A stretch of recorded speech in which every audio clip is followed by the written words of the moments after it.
What's up? I'm Aly Jamal. Welcome to my shop, Northern Touch Vintage, and you're here with Vibe Check. My name is Aly Jamal from Toronto, born and raised, and we're at my shop, Northern Touch Vintage. How would you describe what is Northern Touch Vintage? Obviously, we're a vintage streetwear clothing store. We're a place of community. I like to consider us like your third home. So you have like your home, you have your workplace, usually is like your second home. And then this would be like your third home for our community that we've built. A place for people to just come, kick it, hang out, get their minds off certain things in the real life. And, it's a safe space to just shop around, look at new clothing, or just a place to kind of kick it, and Nice. relax. Did you have a kind of third space growing up where you could go that influenced this, or did you more make the space for yourself? Yeah, like without even knowing that I was making this into a third home for a lot of people. When I was a kid, I had many third homes. So whether it was, playing sports after school, I played football. So, football practice, that's just, the same field every night that you're going to almost acts like a third home. Then I had a couple best friends that I would always go hang out at their house, I guess. So I used to go to the YMCA and play basketball, like as a kid in my neighborhood. So that was a third home. The mall would actually be a third home for me, and in particularly Champ Sports. Okay. So growing up, I used to love going there just to see all their new starter jackets. That was big. And also, I made really good friends with all the employees, So I was like almost like their little brother. And to the point where I would almost like, hang out with them for their whole shift from like 5 p.m. to 9 p.m. and just soak it all in without knowing this is what I was going to end up doing as an adult. But yeah, I would say the mall was definitely a third home for me. Which I which loved mall? it growing up. Which mall for you? I'm saying, Well, so or malls. it wasn't really Toronto, my mall, because I was born in Toronto and then I moved to Ottawa when I was about 10. Damn. Yeah. And it was funny because I lived in Ottawa from 10 to about 21. Okay. But every summer I would be back at Toronto at my like cousin's crib. I'd spend all my summers here, soak up all the culture. So, yeah, okay. If I had to mention a mall in Toronto growing up, it was probably Scarborough Town Center. Yeah, it And was. It was back in our day. It was a spot that like you could go to where you only needed like $20 for a whole night. Um, and you would just really just need money for food. And the whole event was like putting a fly outfit on and hopefully catching some girls there and go to the movies, and Taco Bell was our thing. And back then like Taco Bell was like $4.99 for a whole meal.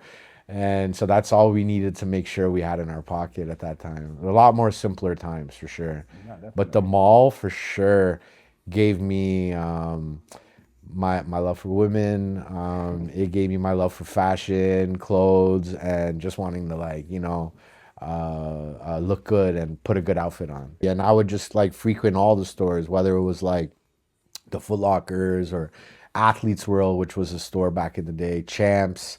So it was very sports Mhm. driven, but then I would always find myself at like Club Monaco and some of those other stores. Club Monaco was big, believe it or not, back in my day. Yeah. It was a form of streetwear, but really they only had like one sweatshirt in like 30 different colors.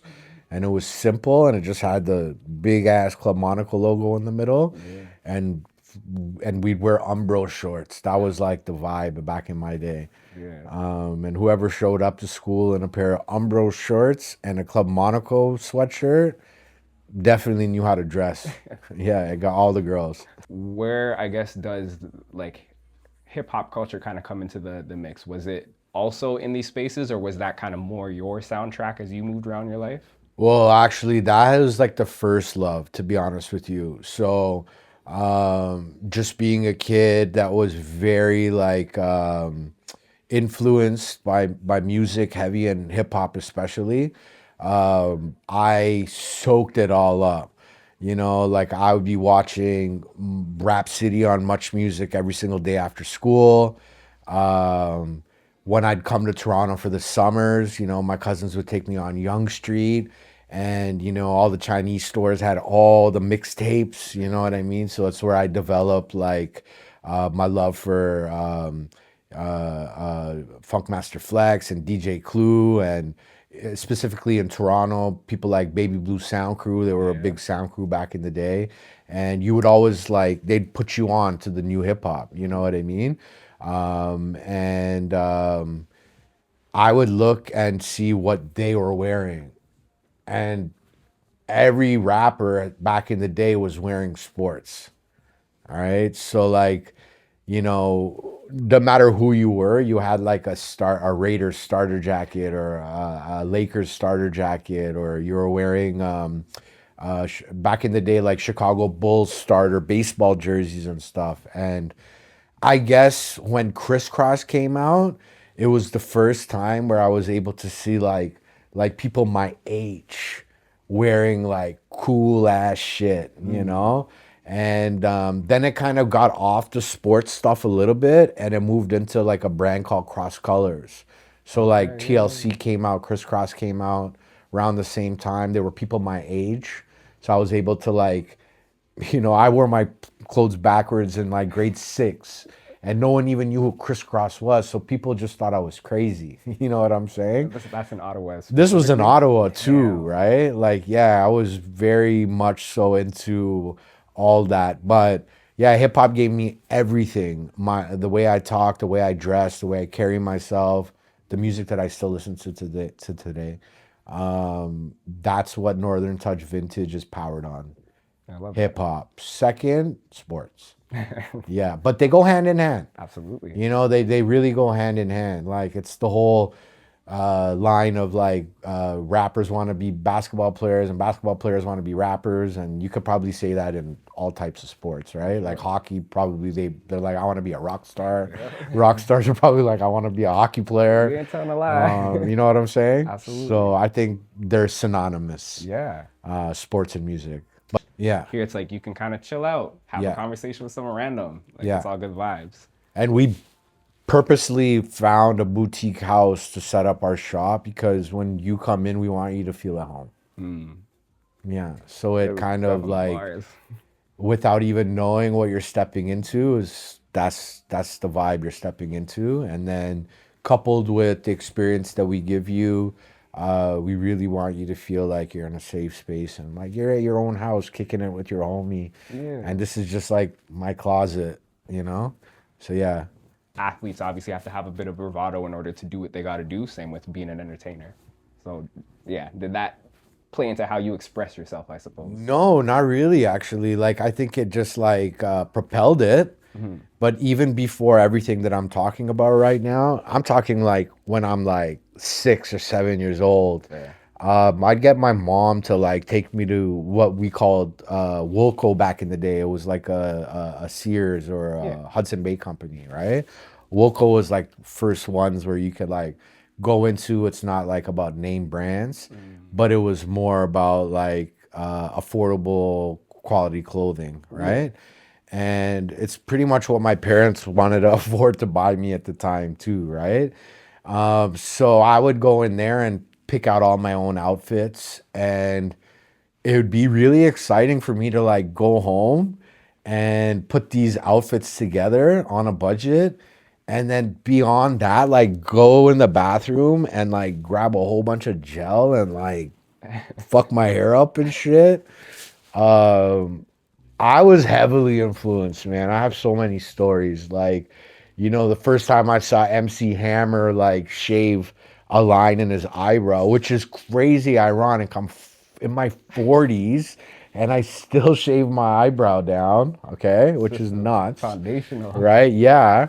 And but when I was a kid and I saw it, my mom never wanted to do it for me, right? My mom was a hairdresser. She could easily do it for No me. way. But I remember the first time I tried to do it, I saw MC Hammer with the slit.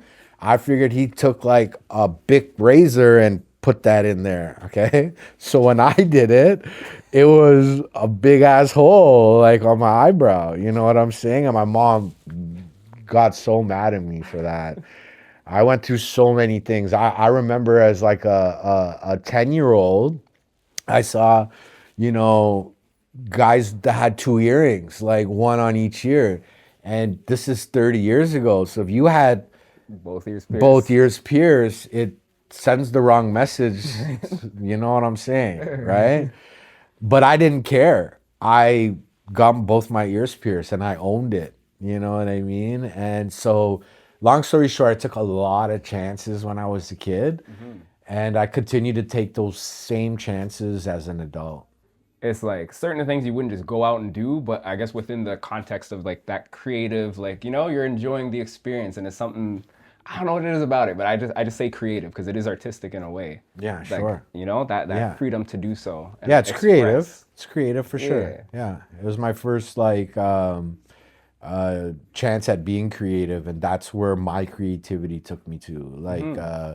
putting being able to see different things together or try different fashions. And it wouldn't even, if I had to think about it, it wouldn't even just be like sports and hip hop. Like I used to watch a lot of like Saved by the Bell and movies and Full House and all that. And I would see Uncle Jesse rocking a crazy outfit, and I'm like, yo, I'm wearing that tomorrow. I'm like, what do I have in my closet that could like replicate that? Or Yeah. I used to see Zach Morris on Saved by the Bell wearing like denim jeans and a denim shirt, and then he would wear like these like Converse running shoes, and I'm like, yo, can I replicate this tomorrow? Or I would watch Friday the movie, and Hmm. I'd see Smokey wearing like khakis and a blue t-shirt and a blue fitted backwards, and I'm like, can I replicate this tomorrow? What do I have Yeah. in my closet that gives me that? Oh, I don't have the khakis. Yo, my dad has some khakis, right? Oh, maybe my sister has the blue t-shirt, and I just fucking put it together, you Yeah. know? So I was inspired by everybody and everything. And I still am to this day. I Yeah. might walk down the street and take, one fit from this guy and a fit from this guy and make it my own. Hmm. So I'm very inspired by a lot of things, but I think I've grown to developing my own style and Yeah. my own, whatever the hell you want to call it. Because you mentioned Club Monaco, and at a point I thought of Club Monaco as like maybe not Zara per se, but like there's a certain like an elevated fashion. I would put it in that category as opposed to like more like graphic tees and blah blah blah and street style. I guess I'm saying. Um, was there, I guess, a crossover point, or did you always have an understanding of like dressing well formally and then dressing well just putting style together? And as well, how did that eventually translate to you putting fits together for like different people? Growing up in my culture, so I had to go to like mosque every weekend. Hmm. And it's almost like I had two worlds growing up. I had like my brown friends, my religion Hmm. friends, community, that kind of vibe, and then I had everybody else, right? So, yeah, on the weekends I would have to actually like dress up, like wear suits and stuff, Yeah. growing up. And then Monday to Friday, I'd be able to wear everything else, like Yeah. whatever I wanted to wear. So I think that's probably why I took more chances Monday to Friday, because I couldn't really do it too much on the weekend. Yeah. But then on the weekend, there would be like, okay, the religion stuff's over, and now we're going to like the movies with my religion friends. So it was my time to show out even more as well, Hmm. So I think also growing up, you didn't have a lot of outlets like we have today. We didn't have internet. We weren't able to buy stuff from all around the world. You really were only able to go to your local mall and buy stuff. And there wasn't a lot of options at your local mall or your local department store to buy stuff. So you had to be creative with it and whatnot. But I think it's just trying everything, and also the influencing of like, when I mentioned that Friday story of Smokey wearing khakis and a blue shirt and a hat, he looked so cool because of the way he wore it.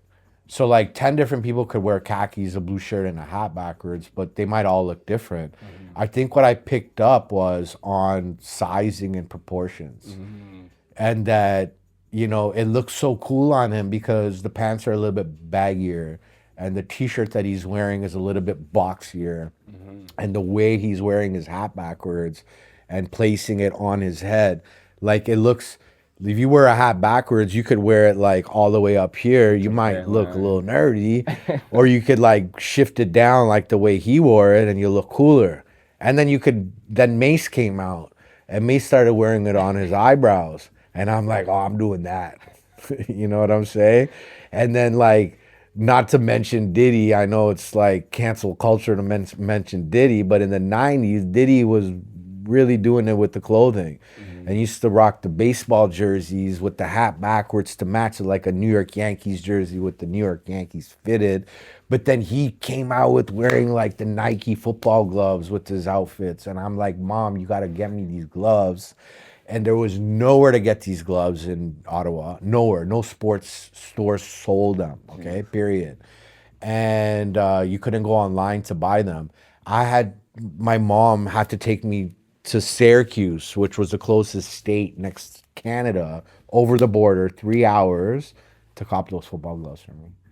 And then I could wear them. And people are like, why are you wearing football gloves? Like, you're not even playing football right now. Like, I'm like, because Diddy wore them. Mace wore them. I want to wear them. You know what I mean? So I Yeah. was that kid.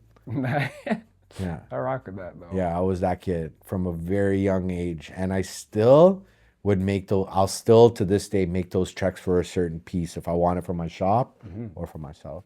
I love that. Shout Yeah. out moms. Huge shout out, mom. Only mom can judge me. I'm a big mama's Man, boy. Dear mama.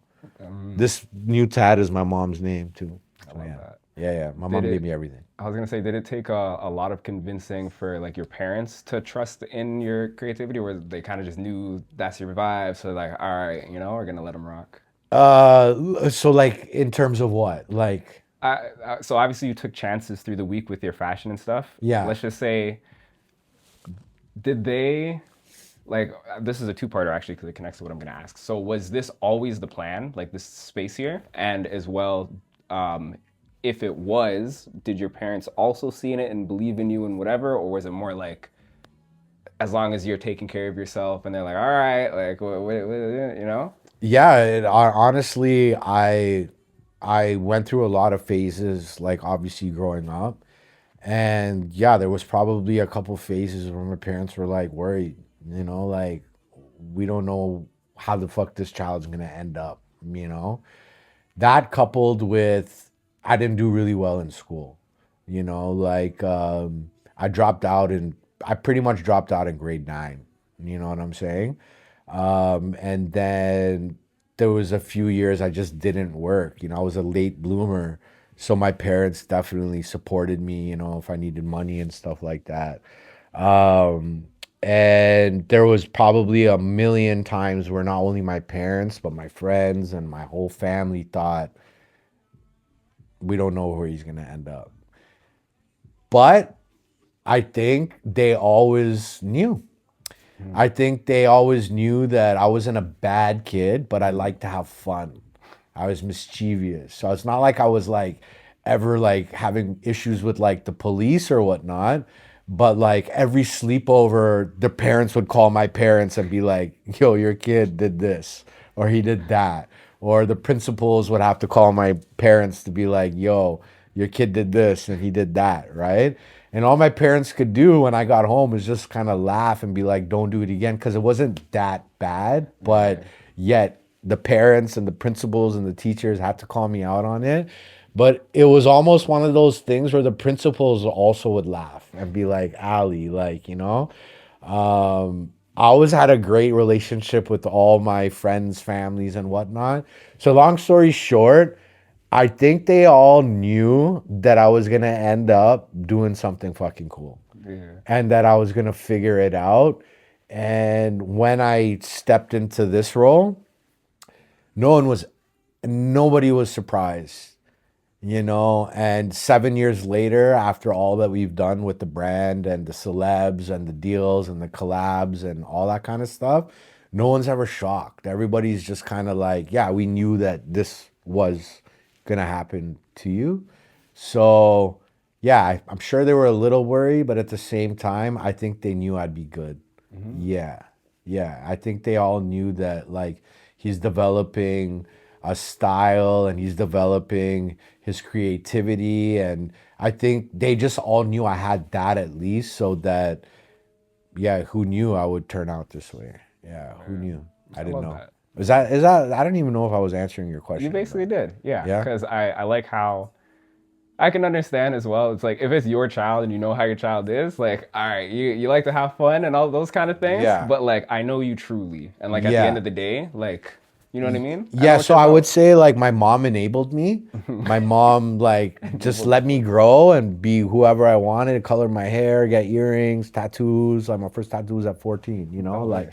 yeah, and my dad was not. So he was cool with it. He wasn't really like too mad about a lot of the stuff, but he probably just didn't give a fuck. And so it's better than a dad who's like getting mad at you for doing stuff. My Yeah. dad just kind of like, all right, this is who he is. Let's just let it go. Yeah, Word. yeah, Yeah. And you mentioned your mom was also a hairstylist too, so I would imagine yeah, like some of the things you're doing, she's like, I get it, like yeah, style. yeah, And it's like, yeah. And yeah. I'd be going out like as a 14-year-old.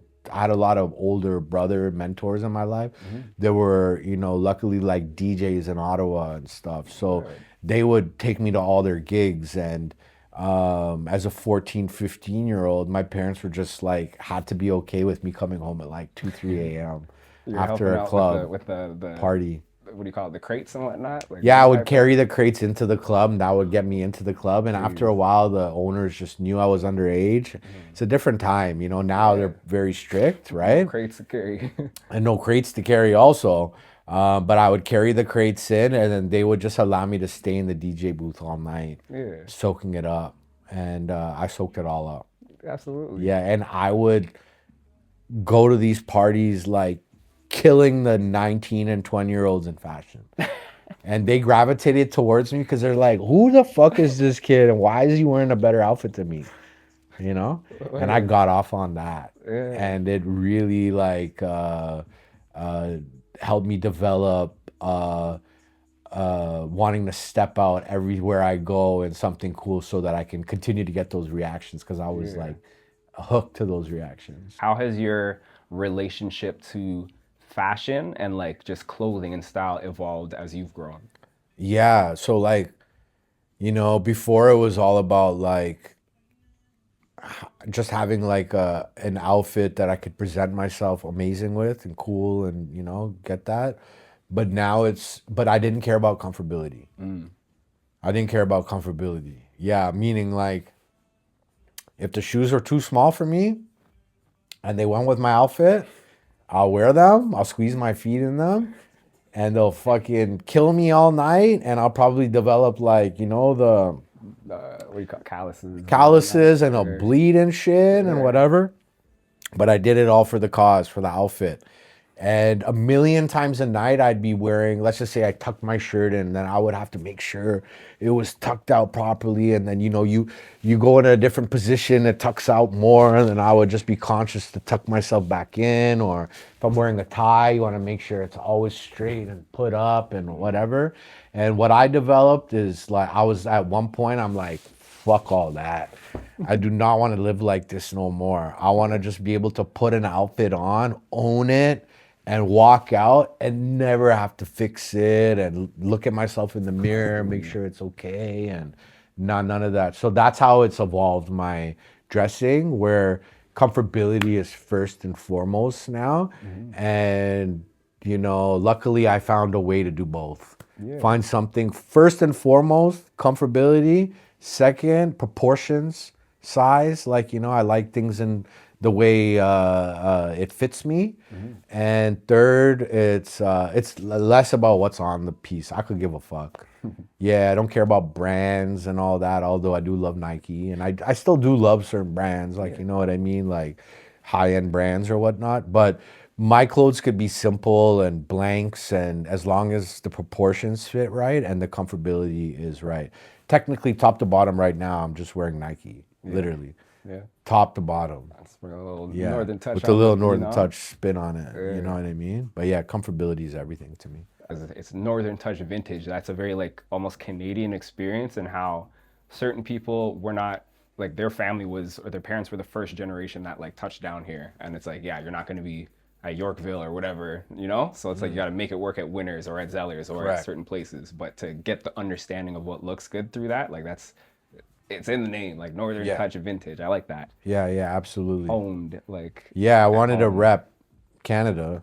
Yeah. You know, ultimately, I'm Canadian, heavily influenced by American hip hop. But when it comes down to it, I wanted to big up Canada and Yeah. have a store that,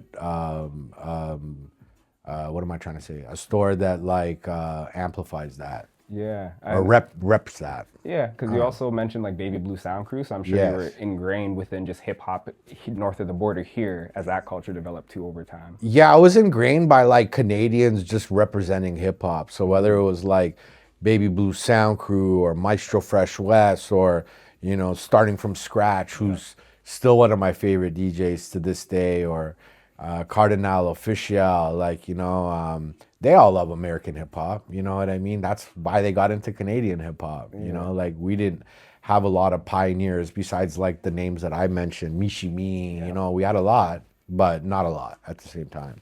All right, so we put the space together. It was a raw space, you know, just white walls. And the first thing that I actually did was paint the walls to like a cream just to get it a little bit more warm and more vintage feeling. And I knew I wanted to have like gold racks, so I thought cream walls would go the best with it. The second thing I did was I saw my tattooist, which I love tattoos. He's huge into graffitiing as well. His name's Edison Tattoo. Shout out to you, Edison.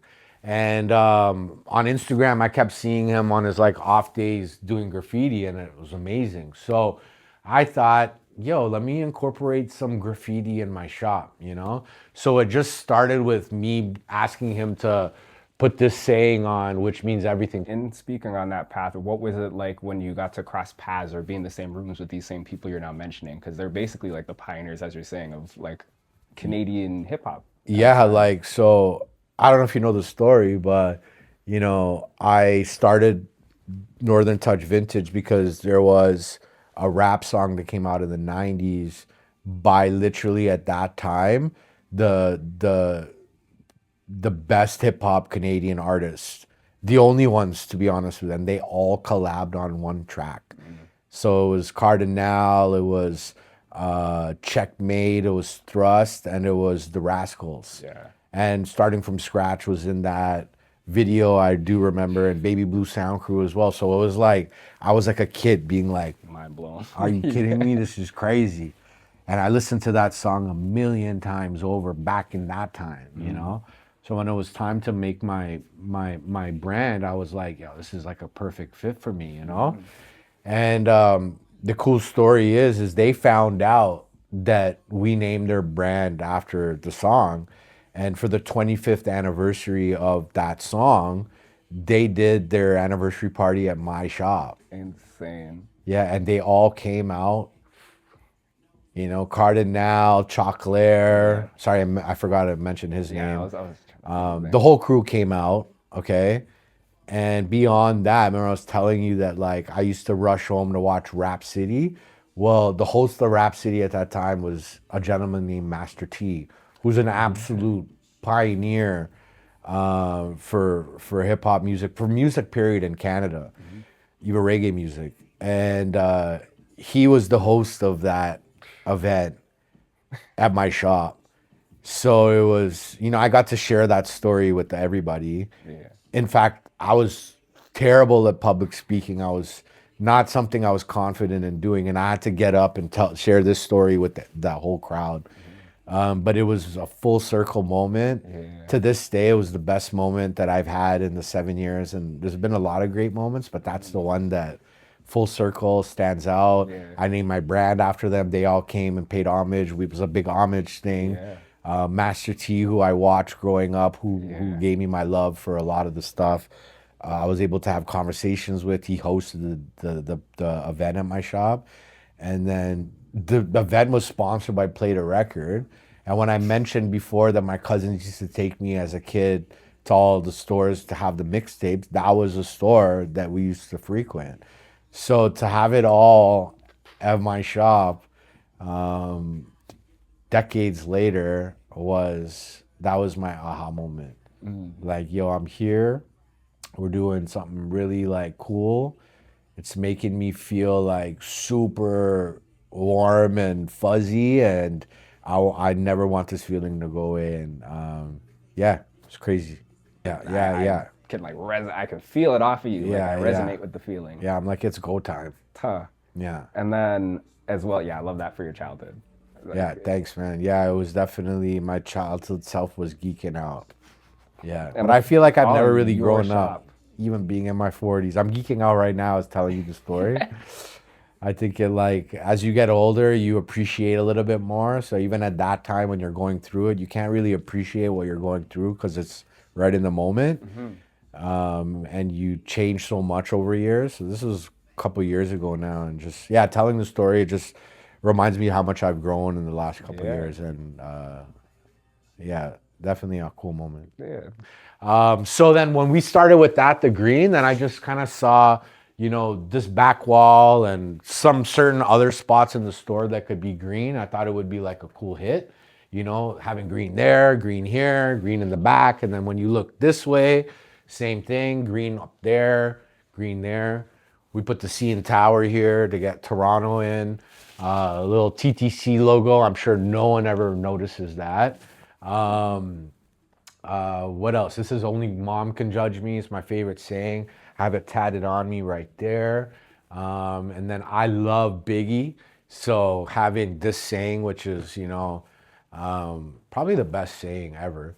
It was all a dream. I really feel like this is all a dream and, we're living it. What was a lesson along the journey, I guess, from the start of the shop? Because obviously you were telling us just about, you're growing up and whatnot and styling and expressing yourself. But now, once you started the journey, I guess, yeah, what's a lesson that you learned early on that kind of pops in your head or that stuck since? Business is super hard. Super hard. Like before starting it, I thought it was as easy as like, getting some shirts and selling it, right? Like what's hard about that? There's a lot more to that. And learning things like accounting and taxes and collaborations and partners and cash flow and banking and, you know, there's a lot. There's a lot. So I've had a lot of learns over my 7 year journey. I have no business background at all. I had no one there to like hold my hand and take me through all the steps. So yeah, there was a lot of money lost to get to where I am today. But where I am today, I feel like I have learned so much, not only about business, but myself. I wouldn't trade any of the dollars lost for the experience that I've gained, even if it was all for nothing. Even if tomorrow this brand goes away, you can't take my memories away. You can't take the dent that we've made in this streetwear scene in the city, which is a crazy city to do streetwear in. Technically, we're like a top. We're the big smoke. Like if you, it's like the New York saying, like if you can make it here, you can make it anywhere. Like if you can make it in Toronto, you can make it anywhere. Like we're truly a top five city in all of North America, right? Like there's nothing bigger than Toronto except places like New York, LA, like we're Yeah. on that Level. level, right? So it if for anything, it gives me confidence that like we've been standing for 7 years doing clothing, which is a super hard business, and I don't know jack shit about business. You know what I'm saying? So a lot of learns, a lot of dollars lost. I'd say the biggest thing is do your due diligence about any deal you're about to sign, and any partnership you're about to have. Because I've had partners and partnerships that I thought would last a lifetime, and it didn't turn out to be what I thought or what we thought we wanted. Sometimes it's just better to put your head down and do it yourself. And that's where I'm at now. Yeah. Nice. Yeah. The next thing I did was I didn't want to have a whole bunch of shit everywhere. I wanted it to look like nice, neat, and organized. So I strategically just put like 4 picture frames above my racks, nicely spaced, with just really all my favorite like people growing up. You know, like Wayne Gretzky, T Mac, and Vince Carter, such a big part of Toronto. I mean, you know, iconic. MJ, you can't doubt MJ. You want me to give you a little rundown of all the people? Yeah. Will Smith. Fuck Will Smith. Fresh Prince.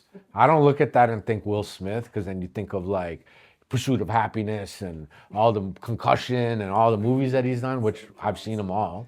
I look at it like Fresh Prince, and he definitely like gave me a lot of swag and style growing up, you know, especially with the Jordan 5s. Used to wear that in the opening, and that's why I have Jordan 5s just hung up there. They're not for sale, but it's just to like remind me who I am. What is there a city that comes to mind where you would see like alternate universe version of like what's going on here? And Miami. Miami? Yes, yes. I have an absolute insane love for Miami, and not for the reasons why you would think I would love Miami, right? It's first of all, it's so close. It's just like a couple hours away by flight. The flights are actually always pretty affordable as well. The weather when you go down there is always amazing. Um, and just for those simple reasons, I love it. I also love like living a healthy lifestyle. When you go down there, you can really see people take care of themselves, and they love like being healthy and working out and being active. I love that all year round people like express themselves because they can. There's no winter. Yeah. They do have winter, but like, you know, it's not like our winters here where it's like, you know, you gotta throw the jackets on. And there's like, I love that fashion too. Don't get me wrong, because I feel like if I lived in Miami all year round, Very. I would miss the fact that I can't layer up and stuff like that. But truly, you can. Like, you get used to the weather and the winter.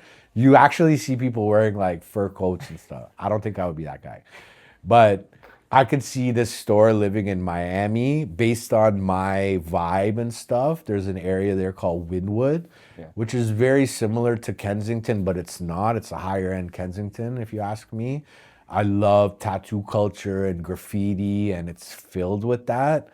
It's filled with streetwear and just, you know, being in that area, it's like a certain type of person that just like doesn't give a fuck and likes to enjoy themselves and have fun and eat some good food and drinks and look good and be healthy. And so, for all those reasons, it would be Miami for me. Yeah, I spent a lot of it'd be my home away from home. Plus, my favorite person in the whole world lives in Miami, which is my cousin Nunu. Shout out to you, Nunu. And we love the fashion thing together. We've grown up together loving the fashion thing. And he had an older brother as well, Aleem. Shout out to you, Aleem, who I used to also look up to for a lot of the fashion stuff when I used to come to Toronto. He's an older cousin, you know? So I would actually always, before going back to Ottawa, steal something from his closet. And I'd always get a call a couple days later, like, yo, where is this? And I'm like, right here, motherfucker.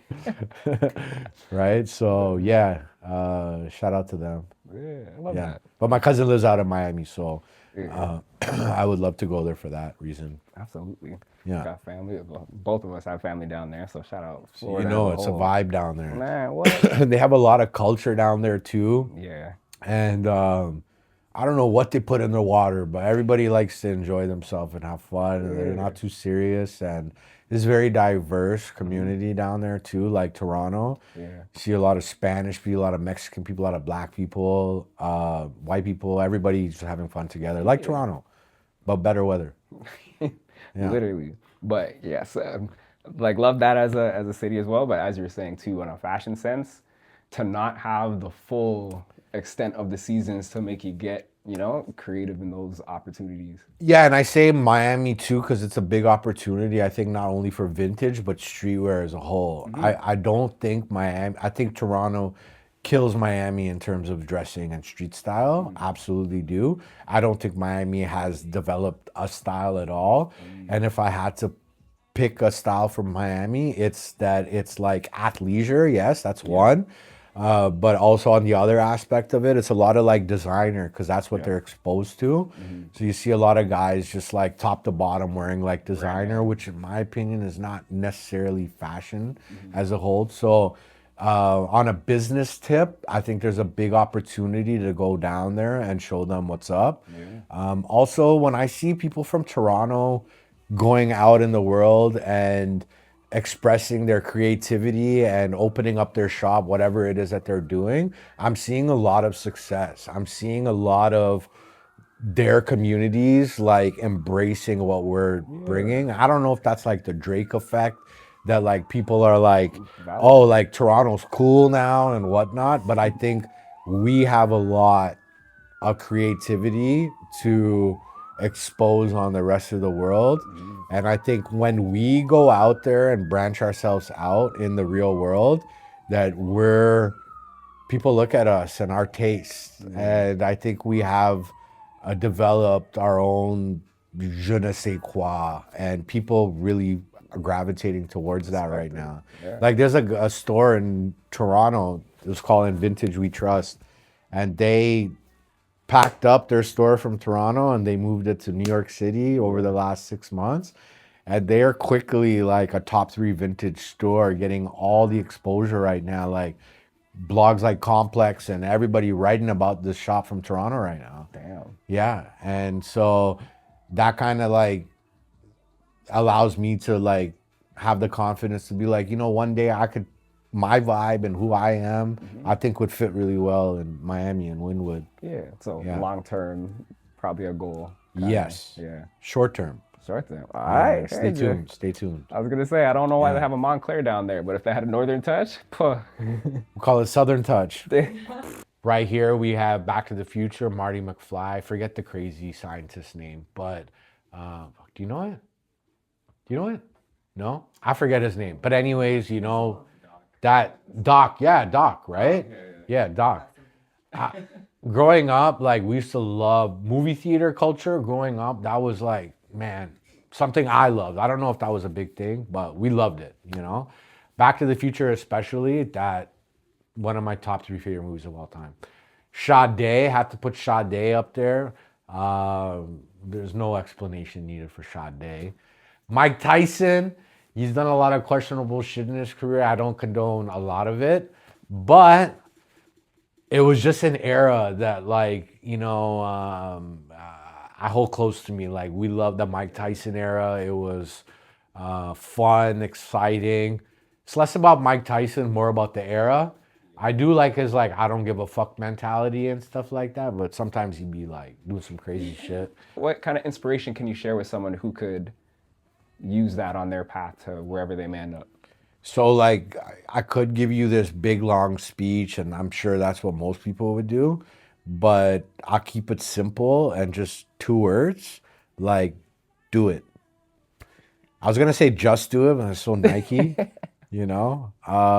but you just gotta do it. You gotta not give a fuck about what people are gonna think about what you're posting. You gotta show your personality out there. Bring people into the conversation.